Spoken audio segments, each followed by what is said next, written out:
Hi, and welcome to Lamplighter Podcast. My name is Rebecca, and this is my squirrel friend, Momo. Hello, kids! We have an exciting story for you today. In each of our stories, we are going to learn about one virtue. A virtue is anything that is good and right and true.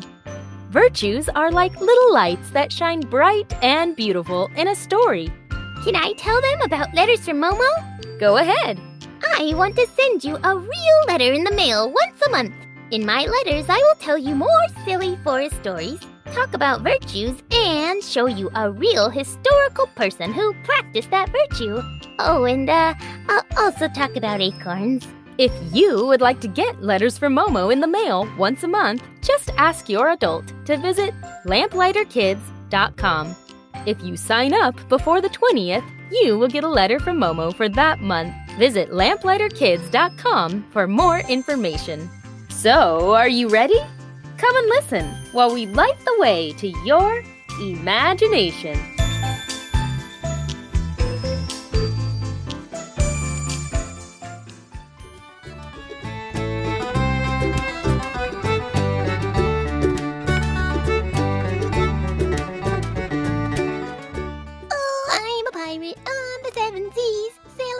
My treasure. Boating is not scary. I've gotten so much better. Hey, Momo. How did your boating trip go last week? I hope it ended up being fun for you. Oh, it was wonderful. I was so excited to pretend that I was a pirate, just like the story you told me. And then all my friends thought that was a good idea, so they pretended to be pirates too. And guess what happened? What? We found a treasure! What? No way! But there's no treasure here in our forest, right? Oh, there's treasure everywhere in our forest. There is? Of course, silly! Acorn treasures! Once the boat went back to shore, we all pretended to be pirates searching for treasure, and then we found a big oak tree full of acorns. The best treasure in the world! Oh, I see. I'm glad that your day was so fun, Momo. And I bet you're ready to get on to the second part of our Jack and Snap story, right? Yes! I want to know what happened to Jack and Ariana and Captain Valentino and the island people. Are they nice? I sure hope so.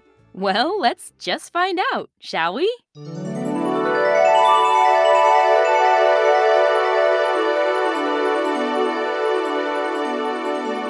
Jack and all the pirates stood very still as they watched a group of about 15 people hike up the side of the hill towards them.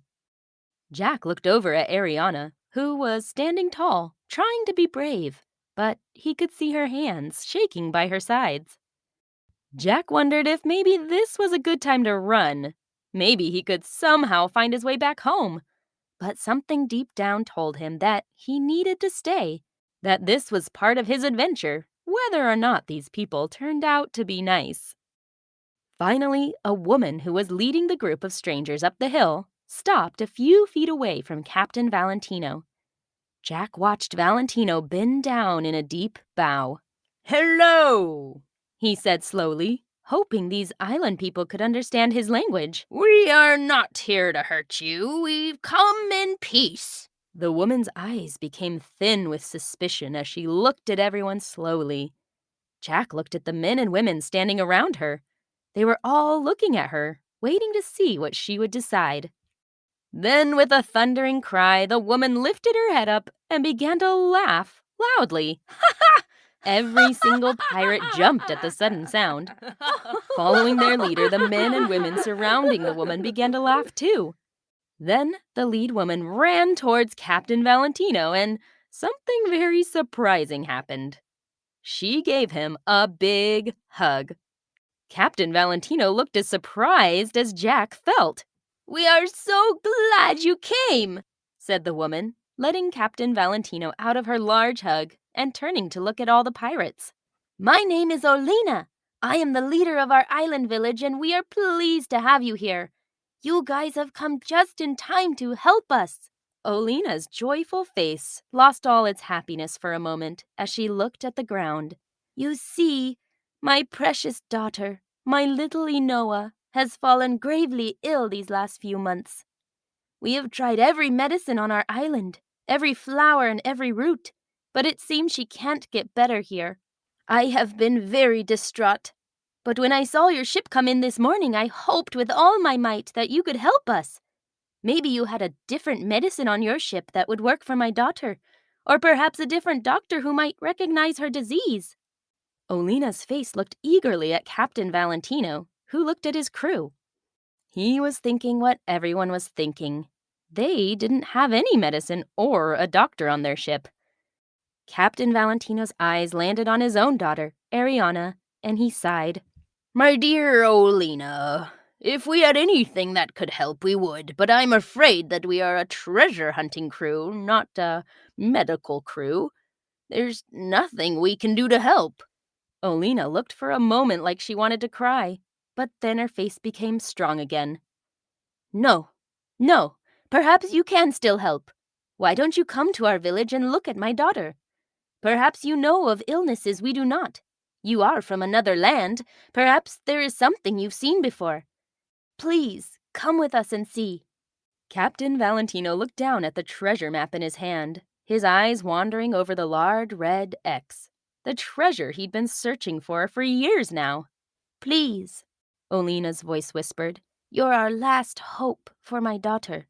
Jack saw Captain Valentino nod his head, take a deep breath, and turn to his crew. "Well, me laddies, it seems our treasure hunt will have to rest for the day. Let's see if we can do anything to help these nice people. I know that if I were in Olina's position, I would do whatever I could to help my daughter." His eyes fell on Ariana once again, who gave her father a smile. With that, the pirates followed the islanders down the rocky pathway towards the beautiful, lush valley below. Jack felt the air growing cooler around them as they neared the shady palm trees and soft grasses. He wiped the dusty sweat from his brow, eyeing the river ahead wistfully. How nice it'd be to take a dip there. But he shook his head. They weren't here for comfort, they were here to see if they could help. Jack tried to ignore the feeling deep down that they wouldn't be able to do anything to help the poor girl. But, as Captain Valentino had said, it was worth a try.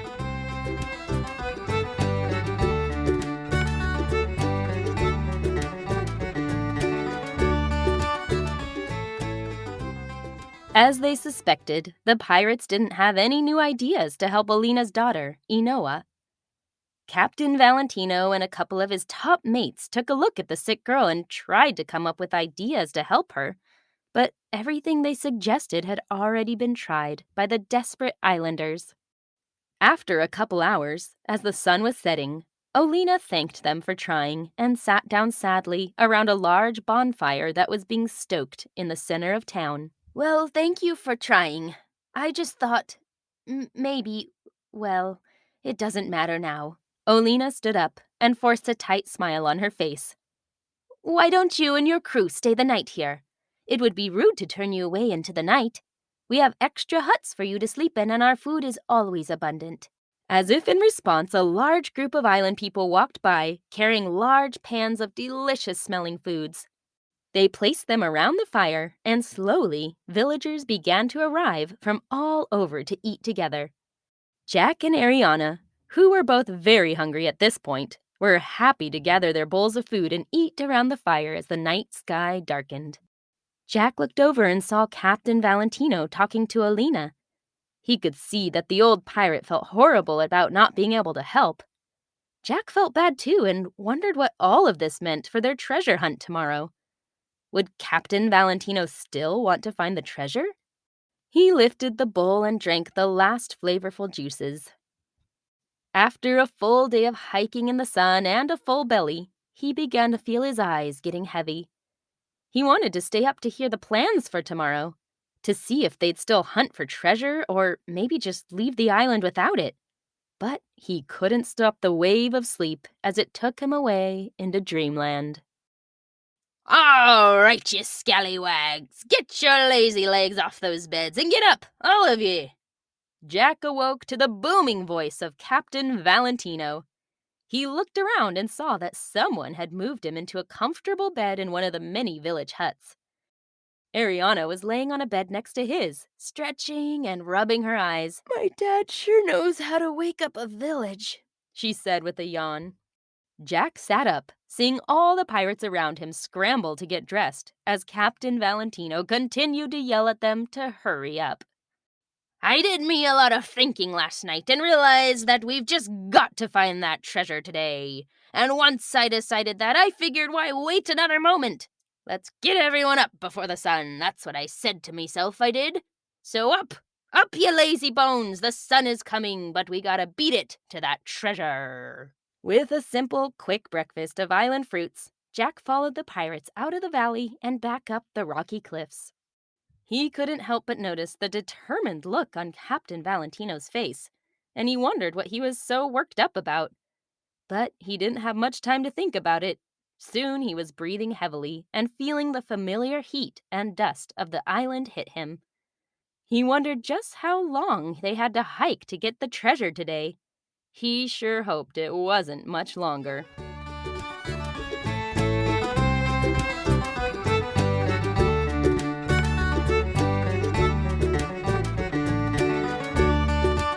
"Pull it up! Put your backs into it!" Captain Valentino's clear voice rang above the hustle and bustle of a dozen pirates pulling a large wooden treasure chest out of the ground. Jack and Ariana stood by, their eyes wide. The treasure was real, after all, and they had just found it. The wooden chest was finally lifted out of the ground and then dragged over to Captain Valentino's feet. The sweaty pirates backed up, leaving the chest in front of their captain. Besides the heavy breathing, everyone was now silent. Captain Valentino wiped a tear from his eye. "I've been looking for this treasure for so long now," he said. "And if it is what I think it is, the famed Jack-and-Snap treasure, then I will get to make one special wish." "A 5-mast, 100-foot, pure mahogany ship," whispered Ariana, a look of excitement in her eyes. Jack held his breath as Captain Valentino reached down and opened the lid of the box slowly. Everyone leaned in closer to get a look. Sitting in the chest, on top of a pile of sand, sat the most gigantic piece of green Jack-and-Snap cereal that Jack had ever seen. He almost burst out laughing. He wasn't expecting a real piece of cereal. "Ha ha!" Captain Valentino grabbed the giant piece of cereal and began dancing around while everyone clapped. "The legends are true! The legends are true! Wish for a ship! Wish for a ship! Wish for a ship!" began to chant all the pirates, but quickly they stopped when Captain Valentino lifted his hand for silence, a serious look on his face. "Listen, one and all. As you know, I've wanted a new ship for these many years, but I don't think I can stand here and wish for that anymore. No, I think we need to use our one wish for Alina's daughter Enoa. We need to wish for her to be healed." After a couple moments of stunned silence, everyone began to clap, showing their approval of this plan. Jack clapped along with the rest of them, smiling. What an amazing idea! He couldn't wait to see Olina's face when her daughter was well again. Soon, everyone was excitedly on their way back to the village, the large piece of Jack-and-Snap treasure tucked safely under Captain Valentino's arm.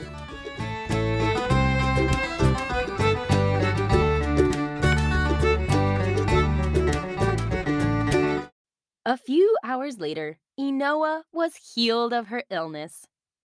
When Captain Valentino had given her mother, Olina, the treasure, she immediately made the wish. Enoa had stood up right away and began singing and dancing throughout the village, showing everyone the miracle. Olina could hardly speak for joy. To celebrate this joyous occasion and to express their thanks to the pirates, the villagers made a giant feast. Jack had never seen so much food. Then the musicians came, playing joyful and upbeat music around the fire. Captain Valentino sat smiling at the feast, obviously happy at the decision he had made. At one point, Olina stood up around the fire with her daughter Enoa, and they sang a song of thanks together to the pirates.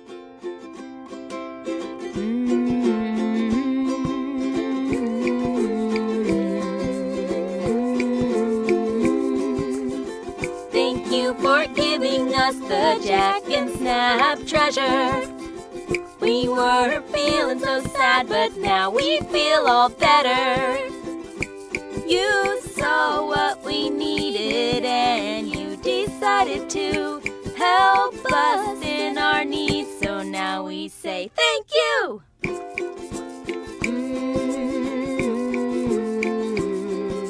Compassion filled your heart and mind. Compassion changed our life. Compassion filled your heart and mind. Compassion changed our life. Jack wore himself out dancing and eating gobs of amazing island food. As the party winded down, a couple village women took Jack to a nearby hut, where he found a cozy bed waiting for him. He lay down happily and was almost asleep when he heard Ariana crawl into her own bed nearby. "Ariana," Jack said sleepily. What about your dad's new ship? Now he'll never get the one he wants." "Oh, I wouldn't worry about him. He has other treasures to chase. I'm sure we'll find something else soon. Maybe another magical treasure. Then he can wish for a ship again." Jack smiled, thinking about Captain Valentino and Ariana off on more adventures, chasing more treasures. With that thought, he finally fell asleep. Jack! Jack! Wake up, Jack! Jack opened his eyes and saw his mother standing over him. Behind her, he saw many small ships hanging from his bedroom ceiling. "Where am I?" Jack mumbled. His mom smiled. "We have a surprise for you. Gigi came over and brought you some Jack and Snaps for breakfast. She heard that I didn't buy you any yesterday and she felt bad for you and decided to bring you some." Jack smiled sleepily and stretched. "Gigi had compassion on me. How did you learn such a fancy word?" said his mom, putting her arm around Jack as they walked out of the room towards the kitchen. "Oh, you learn a lot of things when you hang out with pirates," Jack said. The minute he saw his Gigi in the kitchen, he ran towards her for a big hug. Then Gigi handed him a colorful box of Jack and Snaps, which Jack happily poured into a bowl. As he ate big spoonfuls of Jack and Snaps, he stared at the pirate picture on the front of the cereal box. He wondered about his adventure with Ariana and Captain Valentino. It must have been a dream, he thought, crunching loudly, but it sure seemed really real. As he stared at the pirates on the box, he realized that they looked familiar. He could make out a few of the pirates' faces, and there, in the back, stood a proud captain with his arms around a little girl. And was it his imagination, or was the ocean moving a little, and the pirates were waving at him? Perhaps it wasn't a dream after all.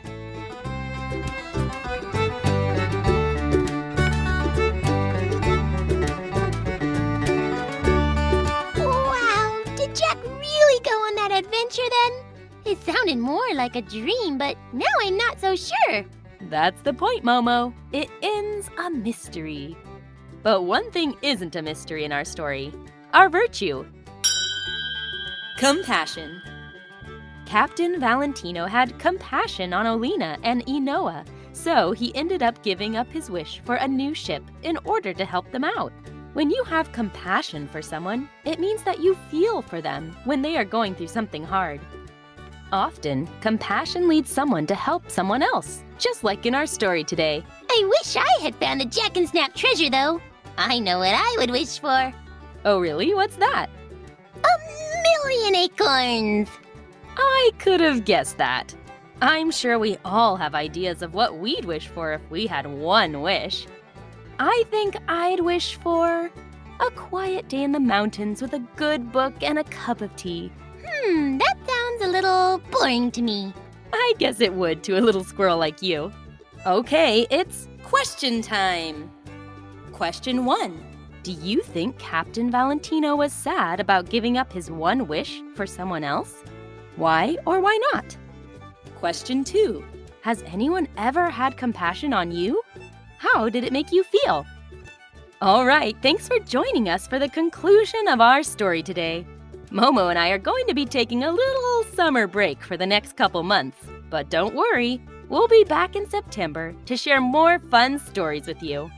I'm so excited for my summer break. Can it start right now? I think it can, Momo. We wish you all an amazing couple of months.